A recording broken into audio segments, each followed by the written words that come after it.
When I was 12, my most prized possession was my baseball card collection. I spent hours poring over those cards, memorizing the statistics on the back of them and looking up their worth in baseball card magazines. I was very careful with them. I kept them in a safe place. I was careful with who would touch them or even see them. I loved those cards. They were my treasure. There was one card, though, that I didn't yet have, one card that wasn't a part of my collection.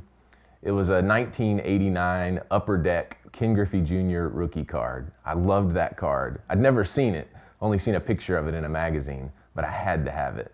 From time to time, I would get together with my neighbor, Nathan, to trade baseball cards.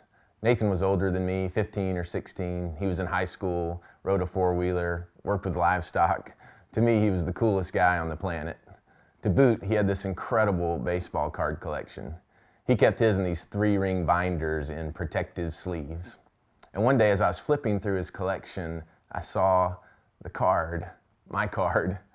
I said to him, "You have the 1989 Upper Deck Ken Griffey Jr. rookie card?" He said, "Yeah, it's my best card." And I said, "Of course it's your best card. It's the best card in the whole wide world." I wasn't all that cool. I offered him a trade. That's what we did in those days.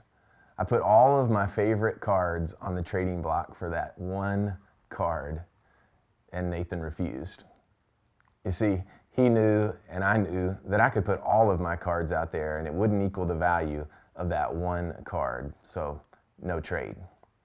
I asked my parents for the card for Christmas that year, but I understood. It wasn't something you could just go down to the store and pick up. On Christmas Eve night, my family had gathered at our house to exchange gifts, and we were inside, warm, playing games, just being a family together, when I heard the familiar sound of a four-wheeler come up the driveway. I ran out to welcome Nathan, but he didn't come inside. He just stood there with this strange look on his face. So I walked out to him and he handed me this white envelope. I expected to find a Christmas card, I guess, but Nathan and I weren't in the custom of exchanging Christmas cards, so I opened it up and I found a different card. 1989 Upper Deck Ken Griffey Jr. rookie card. I could not believe it. From the look on Nathan's face, he couldn't believe it either, and I hugged him. Nathan rode a four-wheeler and worked with livestock. We didn't hug all that much, and so he just stood there with his arms outstretched, and I hugged him with all I had. You know, we never talked about that again. We didn't know how, but I'll never forget how Nathan gave his treasure away. Jesus says there's a reward found when we give away what is valuable to us. Now, sure, there's a reward in holding on to things of value. There's a benefit to possessing treasure, but he says there's a different reward, a deeper reward, when we give our treasure away.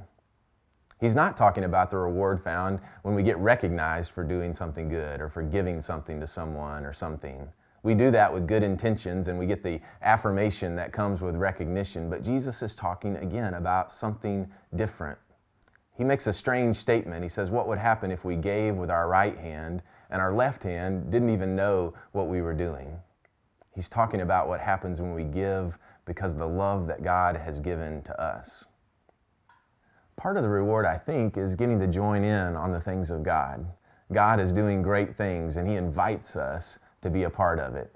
We don't get our name up in lights, but it seems our egos are okay because we're joining in the work of God. It's a very unique reward that we get to be a part of. In the Sermon on the Mount, it's interesting. Jesus links giving with spending time with God. He talks about giving away our treasure to the poor, and then he talks about prayer. I think the connection is deliberate. Jesus is saying for the type of giving that we're talking about, you have to be deeply connected to this extravagant God. A God who gave to us when we desperately needed something. A God who is extravagant when there was no trade available and He gave us His Son. It's a connection with that kind of God that leads us to giving away our treasure, to finding ourselves saying, I can't believe I'm doing this. Somehow, even at 15, Nathan realized the power of giving away. I'm sure he wouldn't have been able to articulate it, but something in him knew that the reward of giving away that Ken Griffey Jr. rookie card would be more than holding on to it. And so I wonder, what are we holding on to? What is it that God is calling us to give away? For some of us, it may be easy, but for many of us, I think God is asking us to give our treasure away.